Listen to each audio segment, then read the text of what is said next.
হবিগঞ্জের শায়েস্তাগঞ্জ থানার ওসিকে ধমক দেওয়ার ঘটনায় আটক বৈষম্য বিরোধী ছাত্র আন্দোলনের হবিগঞ্জ জেলা সদস্য সচিব মাহদি হাসানকে আদালতে তোলা হয়েছে। সকালে হবিগঞ্জের সদর থানা থেকে চিফ জুডিশিয়াল ম্যাজিস্ট্রেট আদালতে আনা হয় তাকে। থানায় হামলা ও পুলিশকে পোড়ানোর কথা স্বীকার সহ ওসিকে ধমকের ভিডিও সামনে আসার পর মাহদিকে শনিবার সন্ধ্যায় জেলা গোয়েন্দা পুলিশ আটক করে। খবর পেয়ে তার মুক্তির দাবিতে হবিগঞ্জের সদর থানা ঘিরে বিক্ষোভ করছেন বৈষম্য বিরোধী ছাত্র আন্দোলনের নেতাকর্মীরা। হবিগঞ্জের শায়েস্তাগঞ্জ থানার ওসিকে ধমক দেওয়ার ঘটনায় আটক বৈষম্য বিরোধী ছাত্র আন্দোলনের হবিগঞ্জ জেলা সদস্য সচিব মাহদি হাসানকে আদালতে তোলা হয়েছে। সকালে হবিগঞ্জের সদর থানা থেকে চিফ জুডিশিয়াল ম্যাজিস্ট্রেট আদালতে আনা হয় তাকে। থানায় হামলা ও পুলিশকে পোড়ানোর কথা স্বীকার সহ ওসিকে ধমকের ভিডিও সামনে আসার পর মাহদিকে শনিবার সন্ধ্যায় জেলা গোয়েন্দা পুলিশ আটক করে।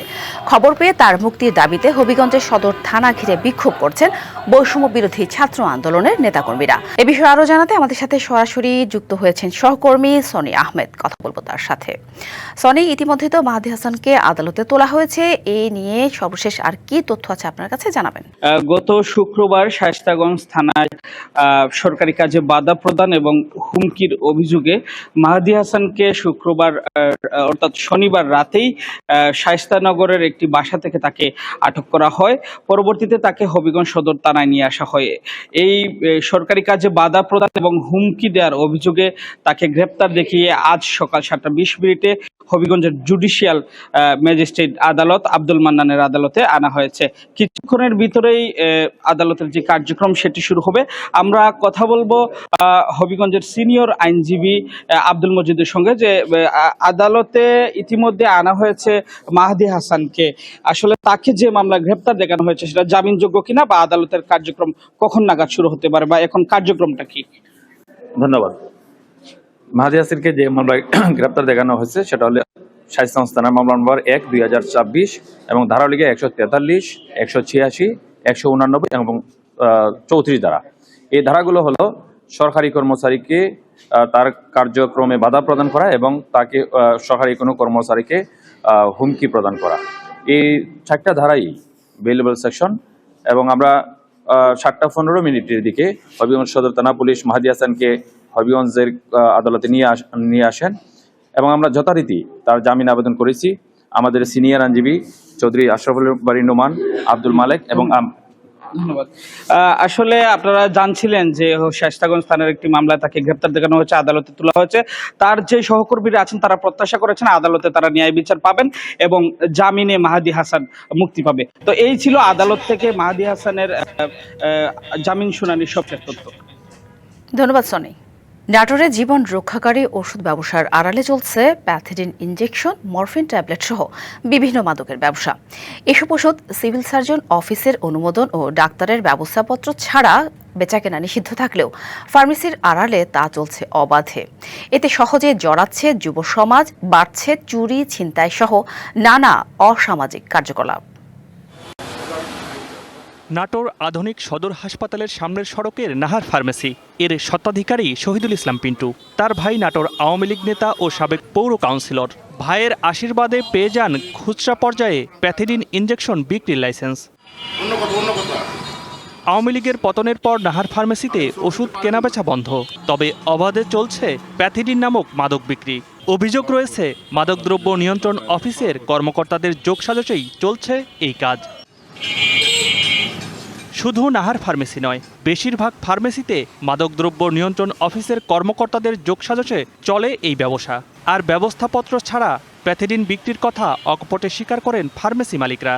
আপনারা বুঝেন না, সব জায়গায় অফিসে কোনো টাকা ছাড়া কোনো কাজ চলে, যে কোনো অফিসে যান, যে কোনো অফিসে। ওষুধের নামটা কি? প্যাথিডিন। এটি সরাসরি টাকা লাগে মাধ্যম থেকে ওই এইসব ডিপার্টমেন্টে যাদের ইন্সপেক্টর ভাগ করা ওই ইন্সপেক্টরের কোটায় পড়ে। এই নেশার সাথে জড়িয়ে পড়া অনেকে জানান টাকা জোগাড়ের জন্য নানা অসামাজিক কাজে জড়িয়ে পড়ছেন তারা। এটা নিলে আলাদা একটা ফিল হয়, আর এটা না নিলে ঘুমায় না। প্রথম একদিন নেওয়ার পরে ভালো লাগে, লাগার পরে আস্তে আস্তে এটা আমার নেশা আক্রান্ত হয়ে যায়। বাড়িতে অশান্তি, টাকা পয়সা চাইলে গ্যাঞ্জাম, আমি যা কামাই করি সব এই রিক্সা চালায়, যা কামাই করি সব এটার পিছনেই খরচ হয়ে যায়। কেউ মাদকদ্রব্য নিয়ন্ত্রণ আইন অমান্য করলে কঠোর ব্যবস্থা নেওয়ার কথা জানান সংশ্লিষ্ট কর্মকর্তা। ডাক্তারের প্রেসক্রিপশন ব্যতীত কারো কাছে যদি বিক্রি করে, এরকম তথ্য বা অভিযোগ থাকলে আমাদের, যেটা আপনি বললেন যে অফিসের, এরকম যদি কোনো সুনির্দিষ্ট যদি অভিযোগ থাকে আমরা অবশ্যই তদন্ত ব্যবস্থা। অভিযোগ পেলে আইনি ব্যবস্থা নেওয়ার আশ্বাস দেন সিভিল সার্জন। আমরা আশা করব এই ধরনের স্বাস্থ্য ঝুঁকি সম্পন্ন ঔষধ থেকে আমরা সবাই সতর্ক থাকব এবং এর মাদকাসক্তি যারা আছেন তাদের বিষয়ে আমরা যথাযথ ব্যবস্থা নেব। অবৈধ মাদক কেনাবেচা বন্ধে প্রশাসনের কঠোর পদক্ষেপের দাবি এলাকাবাসীর। DBC news desk. নাটোরে জীবন রক্ষাকারী ওষুধ ব্যবসার আড়ালে মাদকের রমরমা ব্যবসা, এ নিয়ে বিস্তারিত জানাতে আমাদের সাথে সরাসরি যুক্ত হচ্ছেন সহকর্মী পরিতোষ অধিকারী। কথা বলবো তার সাথে। পরিতোষ, এইসব ওষুধ ব্যবস্থাপত্র ছাড়া বেচাকেনা নিষিদ্ধ থাকলেও কিভাবে প্রশাসনের চোখ ফাঁকি দিয়ে তা চলছিল, স্থানীয়রা এবার কি বলছে সব মিলে জানাবেন। সাথেই এটি মূলত যে সকল দোকানে বেশি ওষুধপত্র বেচাকেনা হয় না সেই সব দোকানেই এই ধরনের ওষুধপত্র বিক্রি করে, যেখানে অধিক লাভ হয়। একটা 50 টাকা দামের প্যাথিডিন ইঞ্জেকশন, যেটি অপারেশন থিয়েটারে রোগীকে অপারেশনের পরে ব্যথানাশক হিসেবে ব্যবহার করা হয়, সেই ওষুধটি চলে যাচ্ছে মাদক ব্যবসায়ীদের কাছে, মাদক যারা সেবী তাদের কাছে চলে যাচ্ছে, কারণ এইটি তারা গ্রহণ করতে পারছে এবং সহজেই কিনতে পারছে। খুব বেশি তাদের কোথাও যেতে হচ্ছে না, অল্প পয়সায় কিনতে পারছে। একটি 50 টাকা দামের প্যাথিডিন ইঞ্জেকশন বা মরফিন ইঞ্জেকশন ট্যাবলেট সেগুলি বিক্রি হচ্ছে যে সকল ফার্মেসিতে, তারা কিন্তু 50 টাকার একটি ট্যাবলেট বিক্রি করছেন বা 50 টাকা দামের একটি ইঞ্জেকশন বিক্রি করছেন, 250 থেকে 300 টাকা পর্যন্ত এই ইঞ্জেকশন বিক্রি করছেন। এবং এটি যে সকল ওষুধের দোকানে বিক্রি হচ্ছে সেগুলো ব্যবস্থাপত্র ছাড়াই কিন্তু তারা দিচ্ছেন। কিন্তু এত বেশি কঠোর নিষেধাজ্ঞা থাকা সত্ত্বেও মাদকদ্রব্য নিয়ন্ত্রণ অধিদপ্তর বা ওষুধ প্রশাসন বা সিভিল সার্জনের মনিটরিং বা তদারকির অভাবে এই ইঞ্জেকশনগুলো যত্রতত্র বিক্রি হচ্ছে। এবং এই ইঞ্জেকশনগুলো গ্রহণের পরেই তাদের কিন্তু নানা ধরনের ক্ষতি হচ্ছে, যে সামাজিক ক্ষতিও হচ্ছে, যে ছিনতাই রাহাজানি এগুলো বেড়ে গেছে। এই ইঞ্জেকশনের টাকা জোগাড় করতে তারা নানা ধরনের অসামাজিক কার্যকলাপে লিপ্ত হচ্ছে। প্রশাসনের নজরদারি বাড়ালেই শুধুমাত্র এই ধরনের কর্মকাণ্ড রোধ করা সম্ভব হবে বলে জানাচ্ছেন সংশ্লিষ্টরা এবং ভুক্তভোগীরা। নাটোর থেকে পরিতোষ অধিকারী, ডিবিসি নিউজ। ধন্যবাদ পরিতোষ। বৈশ্বিক অর্থনৈতিক অস্থিরতা, আন্তর্জাতিক বাণিজ্যের চাপসহ নানা সংকটেও 2025 সালে কন্টেইনার, কার্গো ও জাহাজ হ্যান্ডেলিংয়ে নতুন রেকর্ড গড়েছে দেশের প্রধান সমুদ্র বন্দর চট্টগ্রাম। গেল বছর বন্দরে 34 লাখের বেশি কন্টেইনার ও 13,81,51,812 মেট্রিক টন কার্গো এবং 4,273টি জাহাজ হ্যান্ডেলিং করা হয়, যা আগের যে কোনো বছরের তুলনায় সর্বোচ্চ। দেশের আমদানি রপ্তানি বাণিজ্যের প্রায় 93% সম্পন্ন হয় চট্টগ্রাম বন্দর দিয়ে, যার পরিমাণ 2 লাখ কোটি টাকারও বেশি। 2025 সালে 34 লাখের বেশি কন্টেনার হ্যান্ডলিং করেছে চট্টগ্রাম বন্দর। 2024-এ যা ছিল 32,75,627 TEU। আগের বছরের তুলনায় কন্টেনার হ্যান্ডলিংয়ে 4.7%, কার্গো হ্যান্ডলিংয়ে 11.43% এবং জাহাজ হ্যান্ডলিংয়ে 10.50% প্রবৃদ্ধি অর্জিত হয়েছে। আমাদের যে এক্সিস্টিং যে স্পেস আছে, এই স্পেসটাকে আরও ম্যাক্সিমাম কতটুকু ইফেক্টিভলি ইউজ করা যায় সেটার জন্য একটা অপটিমাইজেশন করা। ভবিষ্যতে কিন্তু আমাদের আউটার অ্যাঙ্গেলের উপর একটা বড় ধরনের একটা প্রেশার আসবে, সেই জন্য ইতিমধ্যে আমরা একটা গেজেট নোটিফিকেশন করার জন্য মন্ত্রণালয়ে আজকে আমি অনুমোদন করেছি, একটা প্রস্তাব আমরা পাঠাচ্ছি।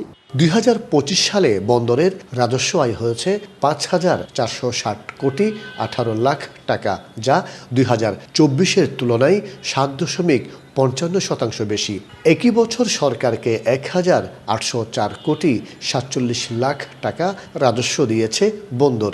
প্রযুক্তিগত উন্নয়ন ও ব্যবস্থাপনার আধুনিকায়নে এই সাফল্য। আইএসপিএস কোড, যেটা অনুসারে আমাদের পোর্টের নিরাপত্তা রক্ষা করা হয়, এবং বিভিন্ন দেশের অডিটররা এবার এসেছিলেন। আইএসপিএস কোডের এর আগে অনেকবার অডিট হয়েছে। এটা for the first time in the history of Chittagong port যে আইএসপিএস কোডের 0 অবজারভেশন। এ ধারা অব্যাহত রাখতে বন্দরের সক্ষমতা আরও বাড়ানোর পরামর্শ ব্যবসায়ীদের। বন্দরের রেকর্ড পরিমাণ কন্টেনার হ্যান্ডেলিং হয়েছে এটাতে কিন্তু আমরা বসে থাকলে চলবে না। আমাদেরকে সামনে আরও কীভাবে বেশি বেশি করে বন্দরের হ্যান্ডেলিং ক্যাপাসিটি বাড়ানো যায় সেদিকেই চট্টগ্রাম বন্দর কর্তৃপক্ষকে নজর দিতে হবে। বিশ্বের সেরা 100 বন্দরের তালিকায় চট্টগ্রাম বন্দরের অবস্থান 68তম। 2024 সালে কন্টেনার পরিবহন সহ বিভিন্ন সূচকের পরিপ্রেক্ষিতে এ তালিকা প্রকাশ করেছে লন্ডন ভিত্তিক শিপিং বিষয়ক বিশ্বের সবচেয়ে পুরনো সংবাদ মাধ্যম লয়ার্স লিস্ট। মাসুদুল হক, ডিবিসি নিউজ, চট্টগ্রাম। ডিবিসি দেশের সংবাদে নিচ্ছে একটি বিরতি, সঙ্গেই থাকুন। পৌষের কনকনে শীতে বিপর্যস্ত জনজীবন, ঘন কুয়াশা চাদরে ঢাকা পড়েছে পুরো দেশ। চুয়াডাঙ্গায় সকাল 6টায় সর্বনিম্ন তাপমাত্রা 10.7 ডিগ্রি সেলসিয়াস। গেল 4 দিন মৃদু শৈত্যপ্রবাহ বয়ে গেলেও আজ তাপমাত্রা কিছুটা বেশি। তাপমাত্রা বাড়লেও শীতের তীব্রতা কমেনি। হিমেল বাতাস আর কুয়াশায় দুর্ভোগ বেড়েছে কয়েক গুণ। জরুরি প্রয়োজন ছাড়া কাজে বের হচ্ছে না কেউ। পঞ্চগড়েও পৌষের শীতে নাকাল জনজীবন, বৃষ্টির মতো ঝরছে কুয়াশা কণা। রবিবার সকাল 6টায় জেলায় সর্বনিম্ন তাপমাত্রা 11 ডিগ্রি সেলসিয়াস। দিন ও রাতের তাপমাত্রা 9 থেকে 23 ডিগ্রিতে ওঠানামা করছে। বেশি বিপাকে খেটে খাওয়া ছিন্নমূল মানুষ। হাসপাতালে বাড়ছে শীতজনিত রোগীর সংখ্যা। কুড়িগ্রামে জেলায় সর্বনিম্ন তাপমাত্রা রেকর্ড করা হয়েছে 11 ডিগ্রি সেলসিয়াস। দিনে দেখা মিলছে না সূর্যের। খড়কুটো জ্বালিয়ে শীত নিবারণের চেষ্টা নিম্ন আয়ের মানুষের। বড় ধানের বীজতলা ঘন কুয়াশায় ক্ষতির মুখে পড়েছে। সবচেয়ে বেশি বিপাকে পড়েছেন নদ নদী তীরবর্তী এলাকার মানুষজন। পৌষের মাঝামাঝি সময়ে সারা দেশে জেঁকে বসেছে শীত। শীতের আরও খবর জানবো সিরাজগঞ্জ ও চুয়াডাঙ্গার আমাদের সহকর্মীদের কাছ থেকে। প্রথমে যেতে চাই সিরাজগঞ্জে, সেখানে আছেন সহকর্মী খালিদ হৃদয়। খালিদ, তীব্র শীতে জনজীবন ও প্রকৃতিতে কী ধরনের প্রভাব পড়েছে, এমন আবহাওয়া আর কতদিন থাকতে পারে, কি বলছে আবহাওয়া অফিস? জান্নাত, ধন্যবাদ আপনাকে। আসলে তীব্র শীত কিন্তু জেগে বসেছে এই সিরাজগঞ্জে। বিশেষ করে গতকাল রাত থেকে কিন্তু যে তীব্র কুয়াশা চারিদিকে কুয়াশায় ছেয়ে গেছে, সেটি কিন্তু অনেকটা বৃষ্টির মতো সেই কুয়াশা পড়ছে। তো এই তীব্র শীতের কারণে কিন্তু সিরাজগঞ্জের যে খেটে খাওয়া মানুষ রয়েছে তারা কিন্তু চরম বিপাকের মধ্যে পড়েছে। বিশেষ করে যারা দিনমজুর এবং কৃষিকাজ করে খেটে খাওয়া মানুষ, তারা কিন্তু আসলে এই ঘর থেকে বের হতে যেমন সমস্যা হচ্ছে সেই এবং তাদের এই কাজ পেতেও কিন্তু অনেকটা সমস্যা হচ্ছে। পাশাপাশি আমি একটা বিষয় জানিয়ে রাখি যে গতকালের থেকে কিন্তু আজকে সিরাজগঞ্জের তাপমাত্রা কিন্তু আরো কমে এসেছে এবং আজকে কিন্তু সকাল ভোর 6টা এবং সকাল 9টায় কিন্তু 9.6 ডিগ্রি সেলসিয়াস কিন্তু রেকর্ড করা হয়েছে।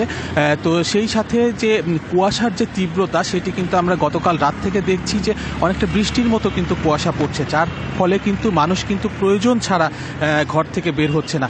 পাশাপাশি এই যে যারা দিনমজুর রয়েছে, যারা কৃষিকাজ করেন, তারা কিন্তু এই পথে ঘাটে যারা চলাচল করছেন, যারা বের হয়েছেন, তারা কিন্তু তীব্র ভোগান্তিতে পড়েছেন। তাদের কাজের এই পরিমাণও কিন্তু অনেকটা কমে এসেছে। সেই ক্ষেত্রে আপনি জানেন যে সিরাজগঞ্জে কিন্তু একটি বৃহৎ একটি অঞ্চল জুড়ে কিন্তু মহাসড়ক রয়েছে। সেই মহাসড়কে কিন্তু এই তীব্র কুয়াশার পরে কিন্তু যান চলাচলে কিন্তু বেশ প্রভাব পড়েছে। যদিও এখন পর্যন্ত আমাদের কাছে বড় কোনো দুর্ঘটনার কোনো সংবাদ আমরা পাইনি। তো সেই ক্ষেত্রে মহাসড়কে এই শীতের ফলে কিন্তু জনজীবনে ব্যাপক ভোগান্তি। পাশাপাশি হচ্ছে এই হাসপাতালে কিন্তু শীতজনিত যে রোগের সংখ্যা, সেই রোগীর সংখ্যাও কিন্তু বেড়েছে, এটা আমরা জানতে পেরেছি। সর্বোপরি সিরাজগঞ্জে কিন্তু এই তীব্র শীত জেঁকে বসার কারণে কিন্তু সাধারণ মানুষ যারা রয়েছে তাদের কিন্তু চরম ভোগান্তি হতে হচ্ছে। তো এই ছিল সিরাজগঞ্জ থেকে আমার কাছে শীতের সর্বশেষ খবর। জান্নাত। ধন্যবাদ খালিদ। আমরা সিরাজগঞ্জের কথা শুনছিলাম, তীব্র শীতে নাকাল সিরাজগঞ্জবাসী। এবার চুয়াডাঙ্গার কথা শুনবো সহকর্মী কামরুজ্জামান সেলিমের কাছ থেকে। সেলিম, তীব্র শীত কিভাবে মোকাবেলা করছে বাসিন্দারা, জনজীবনে কতটা প্রভাব ফেলেছে, আর হাসপাতালে শীতজনিত রোগের সংখ্যা বাড়ছে কিনা, সব মিলে জানাবেন। সাথী, আসলে গত 4 দিন চুয়াডাঙ্গার উপর দিয়ে একেবারে মৃদু শৈত্য প্রবাহ বয়ে যাচ্ছিল, যেটি আজকে সকাল 6টায় তাপমাত্রা রেকর্ড করা হয়েছে 10.7 ডিগ্রি সেলসিয়াস এবং সকাল 9টাতেও কিন্তু 10.7 ডিগ্রি তাপমাত্রা রেকর্ড করা হয়েছে। এই তীব্র শীতে জনজীবন কিন্তু একেবারে বিপর্যস্ত হয়ে পড়েছে।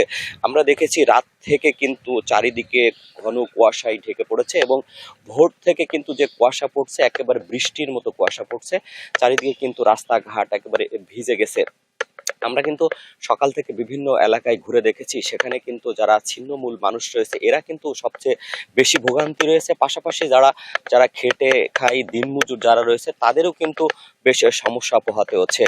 আমরা সকাল থেকে যে শ্রমজীবী মানুষ রয়েছে তাদের সাথে কথা বলেছি, তারা যেটি বলছে তারা ঘর থেকে বের হচ্ছে, কিন্তু বের হলে কিন্তু তাদের যে জীবন জীবিকার যে উৎস সেটি কাজ সেটি কিন্তু তারা পাচ্ছে না, না পেয়ে তাদের কিন্তু বাড়ি ফিরতে হচ্ছে। এই কারণে তাদের কিন্তু বেশ ভোগান্তি পোহাতে হচ্ছে।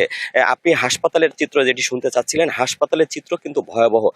চুয়াডাঙ্গা সদর হসপিটালে আমরা যেটি দেখেছি, চুয়াডাঙ্গা সদর হসপিটালে যে ডায়রি ওয়ার্ড, শিশু নিউমোনিয়া যে ওয়ার্ড রয়েছে সেখানে কিন্তু রোগীর সংখ্যা কিন্তু বেশ বেড়েছে। সেখানে বেডের তুলনায় কয়েক গুণ রোগী ভর্তি রয়েছে। এর বেশিরভাগই শিশু এবং বয়স্ক। শিশুদের ডায়রিয়া এবং বয়স্ক যারা রয়েছে তাদের কিন্তু শ্বাসকষ্ট, অ্যাজমা রোগে ভুগছে। এছাড়া কিন্তু আমরা জেলা প্রশাসনের সাথে কিছুক্ষণ আগে কথা বলেছি, তারা যেটি বলছে প্রায় 15,000 কম্বল তারা জেলা এবং উপজেলা বিতরণ শুরু করেছে, কিন্তু ছিন্নমূল মানুষ যারা রয়েছে তারা যেটি বলছে তারা এই যে শীত বস্ত্র সেটি কিন্তু প্রয়োজনের তুলনায় একেবারে অপ্রতুল। এছাড়া আমরা কিন্তু আবহাওয়া অফিসের সাথে কথা বলেছি, আবহাওয়া অফিসের পক্ষ থেকে যেটি আগে থেকে তারা পূর্বাভাস দিয়ে আসছিল, আজকে কিন্তু সোমবার এবং আগামী কাল মঙ্গলবার তাপমাত্রার যে পারদ সেটি কিন্তু এরকমই থাকবে, কিছুটা বাড়তেও পারে, এবং আগামী বুধবার থেকে তাপমাত্রার যে পারদ সেটি কিন্তু একেবারেই নিচে নেমে আসবে। আপনি বুঝতেই পারছেন, তাপমাত্রা যদি আরো নিচে নামে অর্থাৎ 8 ডিগ্রির নিচের যদি নেমে যায় তাহলে কিন্তু জীবন জীবিকার যে মানুষের সেটা কিন্তু বেশ বিপর্যস্ত হয়ে পড়বে। তো সব মিলে বলা যায় সাথী চুয়াডাঙ্গা কিন্তু বেশ সাধারণ মানুষ থেকে খেটা খাওয়া মানুষ যারা রয়েছে তারা কিন্তু বেশ বিপর্যয়ের মধ্যে পড়েছে। সাথী, এই ছিল চুয়াডাঙ্গা থেকে শীতের সর্বশেষ পরিস্থিতি। ধন্যবাদ সেলিম। নরসিংদীতে দিন দিন জনপ্রিয় হয়ে উঠছে মাশরুম চাষ। চাহিদা ভালো থাকায় অনেকেই ঝুঁকছেন মাশরুম চাষে। তৈরি হচ্ছে নতুন উদ্যোক্তা। মাশরুমকে ঘিরে নতুন স্বপ্ন দেখছেন তারা। মাশরুম চাষ ও সম্প্রসারণে বিভিন্ন প্রশিক্ষণ ও পরামর্শ দেওয়ার কথা জানিয়েছে কৃষি বিভাগ। নরসিংদীর মাধবদী থানার কাঁঠালিয়ার শাহিন মোল্লা 2012 সালে মালয়েশিয়া থেকে বাংলাদেশে এসে চাষ শুরু করেন মাশরুমের। প্রথম অবস্থায় তেমন সাড়া না পেলেও পরবর্তীতে আর পেছন ফিরে তাকাতে হয়নি। বাজার ব্যবস্থা ও চাহিদা ভালো থাকায় বাড়াতে শুরু করেন বিভিন্ন প্রজাতির মাশরুমের চাষ। দাম ভালো পাওয়ায় মাশরুম থেকে তৈরি করছেন বিভিন্ন রকমের পাকোড়া, স্যুপ, চানাচুর, চিপস সহ বিভিন্ন রকম পণ্য। এছাড়া প্রতি কেজি মাশরুম ঋতু অনুযায়ী বিক্রি হচ্ছে 300 থেকে 350 টাকা পর্যন্ত। আল্লাহর রহমতে এখন ইনকাম দিন দিন আমার বাড়তেছে, তার এখন মাশরুমের চাহিদাটাও অনেক বাড়তেছে। এত চাহিদা বাড়তেছে মানে অনেক সময় ফোন বন্ধ করে দিই মাশরুমের জ্বালায়। এদিকে নতুন উদ্যোক্তারাও শাহিনের মতো ভাগ্য বদলানোর স্বপ্ন দেখছেন। টাফ হয়েছে আমার জন্য মাশরুমটাতে আসা, কিন্তু তারপরে আমি আমার এলাকার উদ্যোক্তা শাহিন মোল্লা ভাইকে পেয়েছি। ওনার কাছে এসে আমি আসলে হাতে কলমে শেখার একটা সুযোগ পেয়েছি। মাসে 5,000 টাকা যাওয়াই পাই, সংসারে কাজ কাম করে স্কুলে ফুলাফান্ডে দিয়া আমার চলে।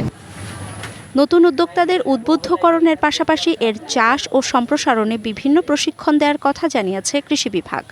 আমরা শাহিন মোল্লার কাছে বিভিন্ন কৃষকদের প্রেরণ করতেছি, চাষি নির্বাচন করে এটি সম্প্রসারণের ভূমিকা রাখছি এবং তাদের যেসব সুবিধা অসুবিধায় তাদের পাশে আমরা কিন্তু থাকছি।